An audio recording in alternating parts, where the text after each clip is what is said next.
Well, you know how we like our gardens on this programme. Well, I've got another one coming up for you, and this one's even better because it's supporting local charity Red Balloon. It's coming up this Saturday and Sunday, an open garden event right here in Cambridge. I'm joined on the line by Red Balloon's founder, Carrie Herbert. Carrie, a very good afternoon to you. Good afternoon, Neil. How are you? I'm great. Thanks so much for joining us, especially because it's a sunny day today, so it's lovely. Gorgeous. Isn't it's gorgeous today.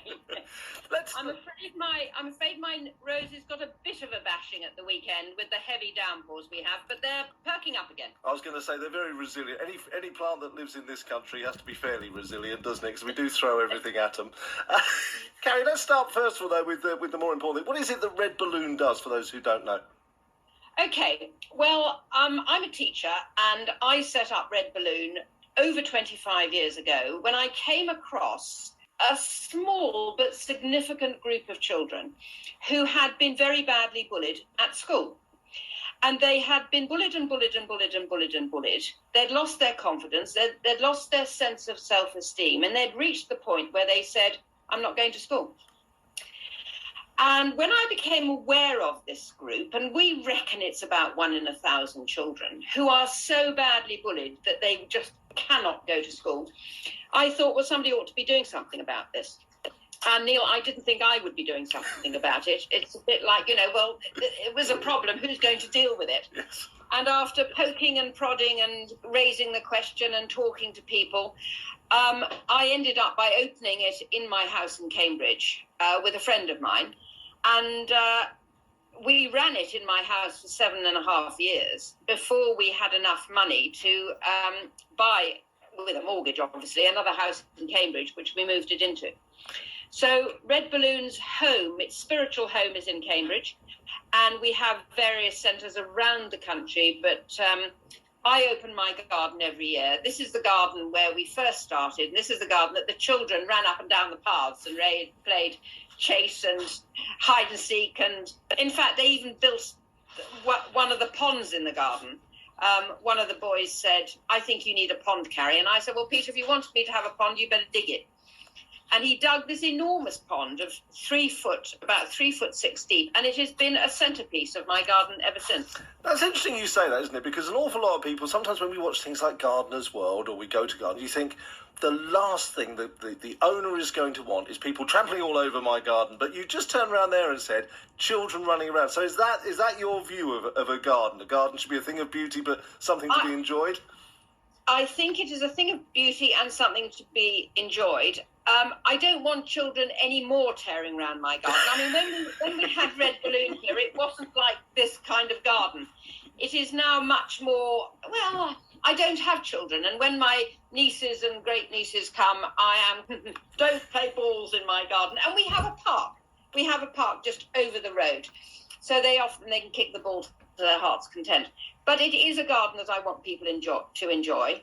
It's a garden full of flowers, full of roses, foxgloves, geraniums, peonies are just on their way out. But also, Neil, what I've been thinking is in the last few years, our summers are coming earlier. This garden could have been opened 2 weeks earlier. Really? Yeah. Because of what was out. I mean, it's still beautiful now, but in the past I was thinking, oh, are the roses going to be out? Oh my God, the peonies are still sort of in these little tight balls. Now, 2 weeks, everything's out. It's gorgeous. And hearing you talk there, I mean, it's obviously it sounds like quite an eclectic mix to the garden. I mean, is the soil good where you are, that you can pretty much shove something in the ground and it'll make a showing? Or how have you planned it, or has it just happened by happenstance? No. I worked very hard to keep the soil consistency really good. It's friable, it's rich.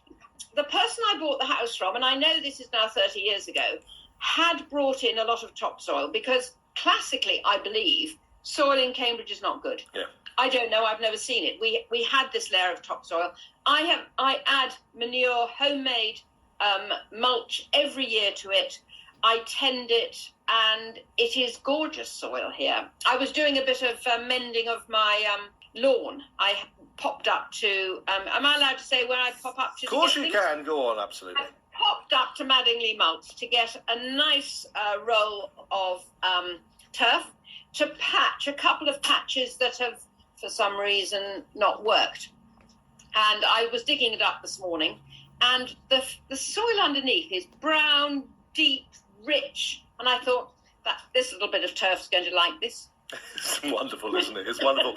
Now, this is an annual thing that you do, but you redesign the garden each year, is that right?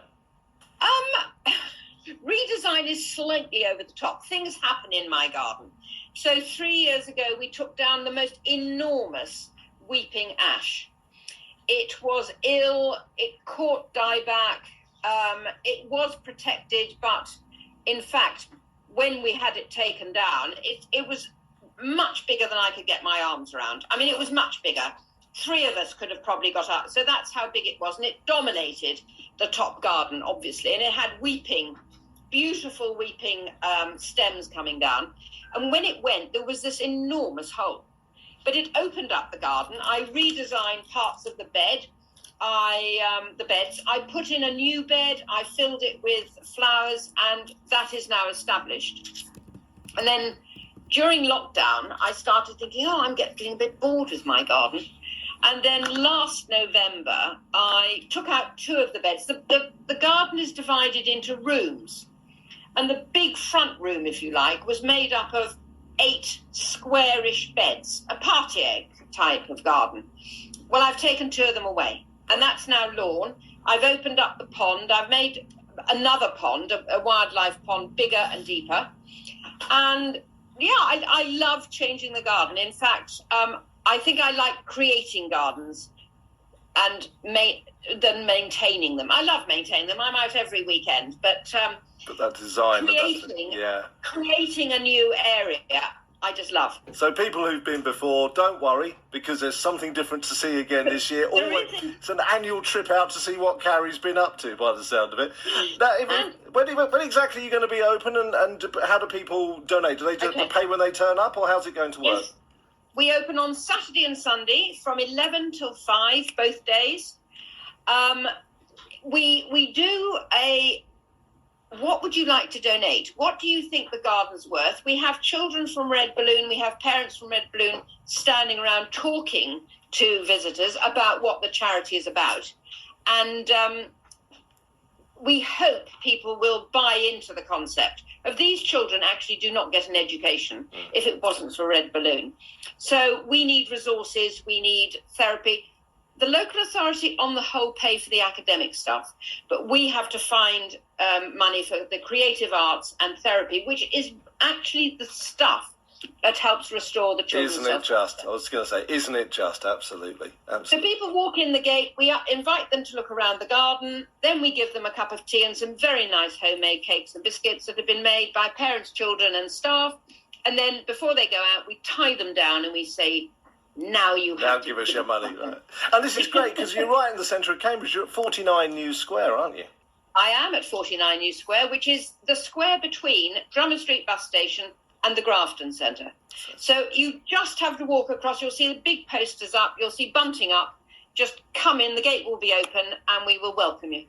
Well, it's great work that you do. It's great work that you've been doing for the past 25 years, and it sounds like your heart is really in it. I'm sure the weather is booked in. It's Strawberry Fair as well, Saturday and Sunday, or Saturday anyway. So the weather is always good for Strawberry Fair. So I'm sure you're going to have a great number of visitors. Carrie Herbert from Red Balloon, thank you so much, and good luck for this weekend. Thank you, Neil.